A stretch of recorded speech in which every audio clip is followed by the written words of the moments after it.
기대해. 나에게 주신 하루를 때론 피곤하고 일어나기 싫고 널 깨우는 알람 소리에 짜증도 나겠지만 안녕하세요. 오늘도 푸른 말씀 임세휘 목사입니다. 반갑습니다. 주무시지 않고 나를 지키셨네. 오늘을 나에게 주셨네. 새 말씀 안에 주가 주신 사랑과 은혜와 능력. 하나님께서 우리에게 주시는 말씀 이사야 42장 25절 말씀입니다. 그러므로 여호와께서 맹렬한 진노와 전쟁의 위력을 이스라엘에게 쏟아 부으심에 그 사방에서 불타오르나 깨닫지 못하며 몸이 타나 마음에 두지 아니하는도다. 아멘. 우리의 삶에 위기가 찾아오고 또 문제가 찾아왔을 때 그것을 해결하기 위해서 반드시 해야 하는 절차가 있습니다. 그것이 뭐냐면 그 위기를, 그 문제를 심각하게 인지하는 거예요. 여러분 예를 한번 들어볼까요? 우리가 감기에 걸렸어요. 그럼 어떻게 됩니까? 기침이 나오고 또 열이 나고 또 오한이 찾아오잖아요. 그런 것들을 보면서 내가 몸이 좀 이상하다. 병원에 한번 가봐야겠다. 그래서 치료가 이루어지는 건 아니겠습니까? 그런데 기침을 하고 또 콧물 재채기 다 썼고 열이 펄펄 끓는데도 나는 감기 같은 거 안 걸리는 사람이야. 나는 평소에 몸 관리 잘했으니까 감기가 찾아올 리가 없어. 이렇게 하면서 감기의 증상을 부정하고 인정하지 않으면 어떻게 될까요? 치료는 늦어지고 더 큰 질병으로 번질 수밖에 없다는 거죠. 그렇기 때문에 문제 해결을 위한 첫 번째 단추는요, 그 문제를 인정하는 거예요. 인정하기 싫어도 인정하는 거예요.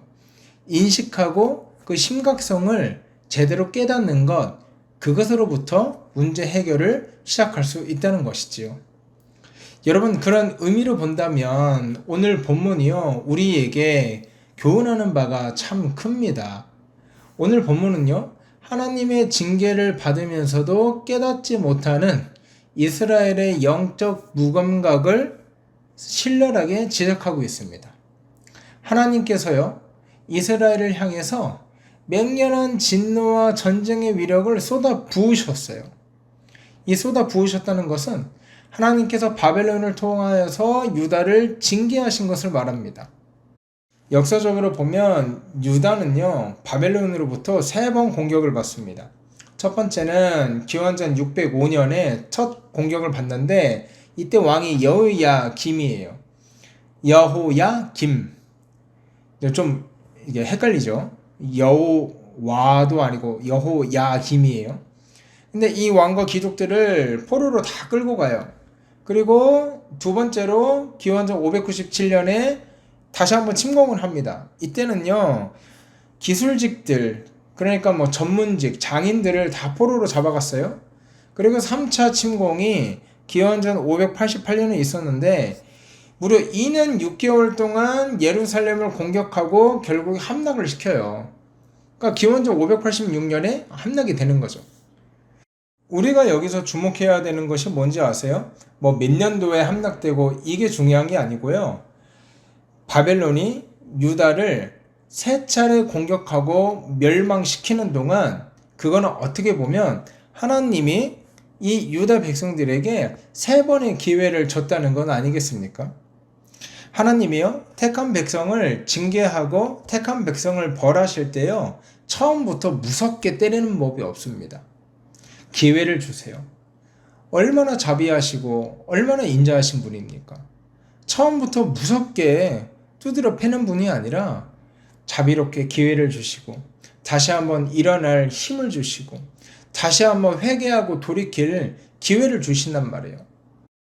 1차, 2차로 바벨론이 유다를 침공했을 때요, 그들은 깨달았어야 되는 거예요. 우리가 범죄해서 우리가 하나님께 죄를 지어서 하나님이 우리에게 그렇게 살면 안 된다고 징계하시는 거구나. 우리가 이 삶에서 벗어나서 하나님 말씀으로 다시 한번 돌아가야 되는구나.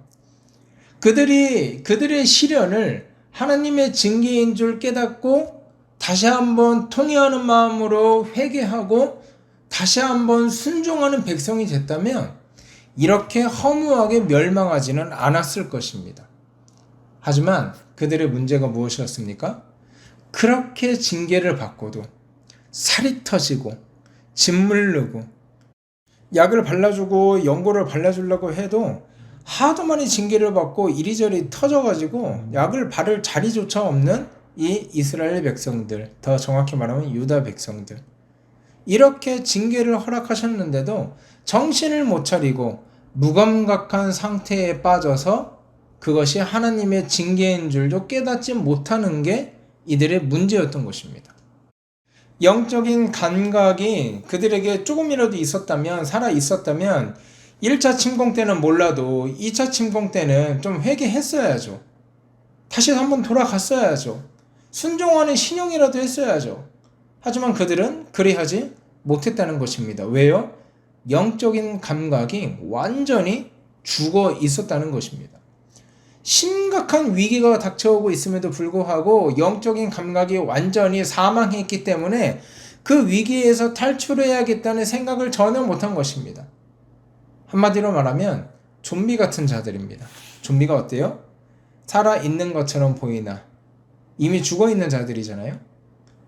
마찬가지로 이 유다 백성들도요, 한마디로 살았다 하는 이름은 있으나 영적으로 죽은 자와 같은 그런 삶을 살아가던 사람들이었습니다. 여러분, 오죽하면 오늘 본문에 이사야가 그 사방에서 불타오르나 깨닫지 못하며 몸이 타나 마음에 두지 아니한다, 이렇게 말씀하셨겠습니까? 사방에서 불타오르나 깨닫지 못하고 몸이 타나 마음에 두지 아니한다. 지금 사방에서 막 불타오르고 있어요. 내 몸도 타고 있어요. 그런데 아무런 위기의식을 느끼지 못하는 거예요. 그저 좋은 게 좋은 거고 자기가 이전에 살던 그 쾌락과 정욕이 너무나 기쁘고 너무나 좋아서 그거를 끊어낼 용기와 결단조차 없는 거예요. 그 삶에서 벗어나서 다시 한번 하나님이 기뻐하시는 거룩한 삶을 살아가고 싶은 의지조차 없는 거예요. 그들의 삶을 보고 이사야 선지자는 니들 몸이 타고 있다, 근데도 깨닫지 못하는 미련한 백성이라고 이사야 선지자가 경고를 하고 있는 것입니다. 여러분, 성경에서 보니까요, 가장 무서운 병, 가장 저주받은 병이라고 평가하는 것이 이 한센병입니다. 나병이라고도 표현하고 있고 또 문둥병이라고 표현하고 있잖아요.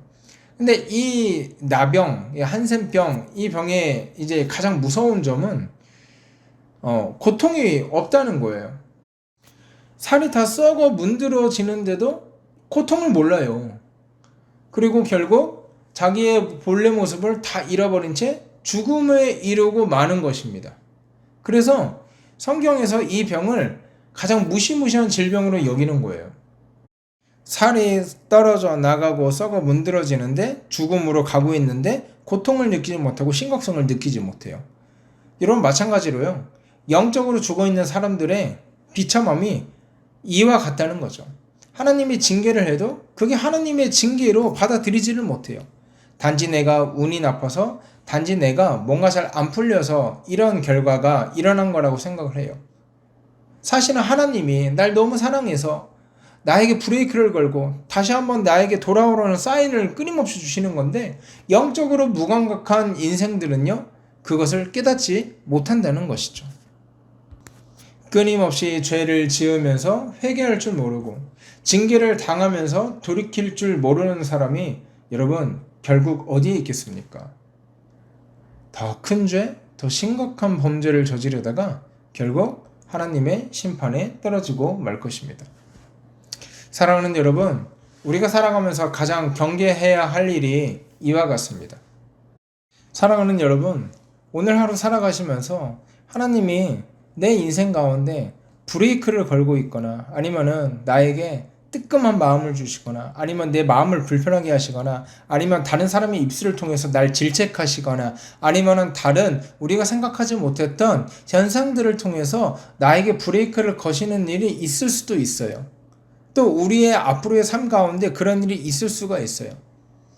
영적으로 우리가 민감해서 깨어 있어서 그런 브레이크가 다가오고 그러한 하나님의 징계가 다가왔을 때 내 죄를 합리화하며 어물쩡어물쩡 넘어가는 것이 아니라 유다 백성들처럼 무감각하게 넘어가다가 아예 멸망해버리는 인생이 아니라 우리가 바로 하나님 앞으로 다시 한번 돌아가고 회개하며 그 인생이 하나님과의 친밀함을 다시 한번 회복하는 은혜가 있길 주의 이름으로 소원합니다. 그래서 징계를 징계로 깨닫고 하나님의 견책을 견책으로 깨달으며 그것을 감사하며 그 견책과 그 징계로 말미암아 다시 한번 하나님께로 돌아가는 또 하나님과의 친밀함을 다시 한번 회복하는 저와 여러분 되기를 주의 이름으로 소원합니다. 이 시간 기도하실 때 하나님, 내가 하나님 말씀에 더 예민할 수 있도록 인도해 주십시오. 내가 하나님의 징계와 하나님의 견책을 더 예민하게 받아들일 수 있도록 인도해 주십시오. 그리하여서 멸망해버린 유다 백성들처럼 깨닫지 못하는 것이 아니라 하나님의 말씀을 밝히 깨닫고 하나님께로 돌아오는 은혜를 허락하여 주십시오. 이렇게 기도하고 오늘 하루 힘차게 시작하는 저와 여러분 되기를 주의 이름으로 소원합니다. 함께 기도하겠습니다.